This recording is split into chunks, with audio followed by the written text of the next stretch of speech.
घर में प्रवेश करते ही घर को इतना साफ रखो ना कि बहुत सकारात्मक ऊर्जा का एहसास हो। तुम चाहते हो ना कि घर में प्रवेश करने वाले व्यक्ति का मन बहुत हल्का हो जाए, बहुत शांत हो, बहुत खुश हो जाए वो अंदर से। तो सबसे पहले ना किसी भी तरीके से अगर कुछ चीज़ें एक साथ जमी हुई हैं, हो सकता है सब्जियों की टोकरी हो, फल की टोकरी हो या बहुत सारे कागज़ पड़े हुए हो, तो ये सब की जगह मुख्य द्वार और घर पे घुसते ही पहला कमरा नहीं होता है ना? जो घर में घुसते ही पहले के कमरे होते हैं वो थोड़े शांत, हल्के, सुंदर ऐसे होने चाहिए। तो वहाँ से कोई भी चीज़ का अगर ढेर है तो सबसे पहले उसे तुम हटा दो। और हर दिन सुबह शाम का ये नियम बांध कर रखो कि जो घुसते ही पहला कमरा हो, जहाँ सभी जो भी बाहर से भी लोग आते हो बैठते हो, वहाँ पर ना रोज़ सुबह शाम अगरबत्ती जले, ये चीज़ रखो। और वहाँ कुछ पौधे लगा कर रखो। अब पौधे लगा कर रखने का मतलब ये नहीं है कि प्लास्टिक के पौधे खरीद कर लाओ। वास्तविकता में कुछ पौधों को लगा कर रखो जिन्हें कम धूप की आवश्यकता है, जिन्हें हफ्ते 2 हफ्ते में एक बार बाहर ले जाओ तो वो अच्छे से टिक जाए। ऐसे पौधों को लाकर लगाओ और लगा कर रखो। और फिर ये करके देखो तुम। और अगर और अच्छा चाहते हो कि और भी ये हो तो समय समय पर गंगा जल से घर की शुद्धिकरण करते रहो। और तुम देखना कितनी कृपा, कितनी ज़्यादा कृपा का तुम्हें एहसास होगा। तुम जिस सकारात्मक ऊर्जा की खोज में हो, जो तुम्हें दूसरों के घर पे महसूस होते, उससे ज़्यादा तुम्हें तुम्हारे घर पे होंगे। पता है क्यों? क्योंकि मैं तो हूँ तुम्हारे घर पे ना, इसमें तो कोई शक ही नहीं है कि मैं हूँ या नहीं हूँ। तो इसलिए औरों से ज़्यादा तुम्हें इस चीज़ का एहसास होगा। मेरी शक्ति बहुत दृढ़ता से तुम्हारे घर के अंदर मौजूद है, तो इसलिए तुम्हें ये चीज़ करना चाहिए। कोई भी इंसान तुमसे कुछ मांगे तो उसे अगर दे रहे हो ना, तो ये सोच कर दो कि वो वापस ना दे तो भी तुम उसके लिए रिश्ता ख़राब नहीं करोगे। तभी कोई चीज़ ऐसे दो जो उधार पे दे रहे हो।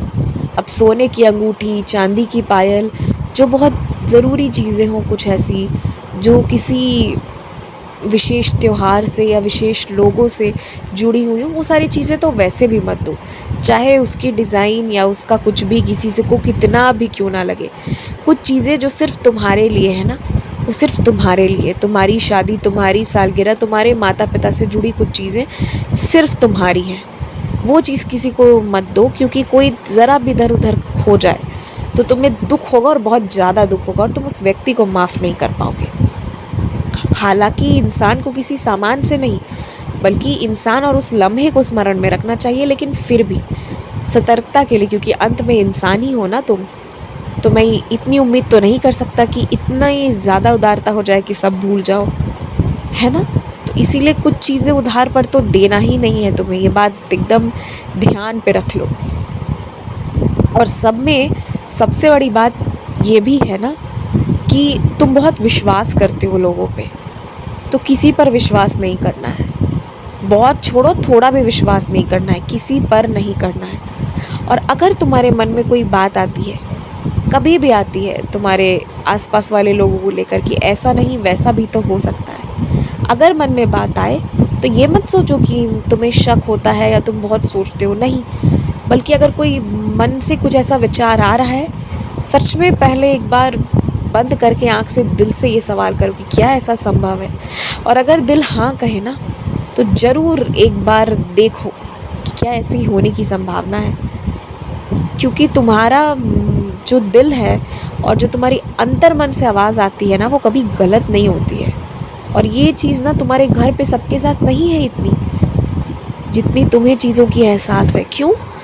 क्योंकि तुम्हारी आत्मा ना एक बहुत ही पवित्र आत्मा तो है ही, और उसके साथ साथ बहुत ज़्यादा लगाव रखती है मुझसे। तो जो मेरे से ज़्यादा लगाव रखते हैं ना, उन्हें किसी भी चीज़ का एहसास या आभास पहले से ही हो जाता है। और तुम्हें भी वही हो रहा है, कुछ अलग चीज़ नहीं है ये। तो इसीलिए कुछ भी अगर मन में कभी भी लगे तो उसे ज़रूर जांचो और तुम देखो। और अगर मैं ये बात बार बार तुमसे कह रहा हूँ ना, तो 2-3 चीज़ें पिछले हफ्ते से तुम्हारे मन में आई हैं। शक है, तुम्हें बस इसे दूर करने के लिए जो कर सकते हो सही तरीके से वो करना चाहिए। मेरा बहुत सारा प्यार और आशीर्वाद है तुम्हें। तुम बिल्कुल मत डरो, मैं तुम्हारे साथ हूँ। तुम बस आगे बढ़ते जाओ और समय कम बर्बाद करने का प्रयास करो।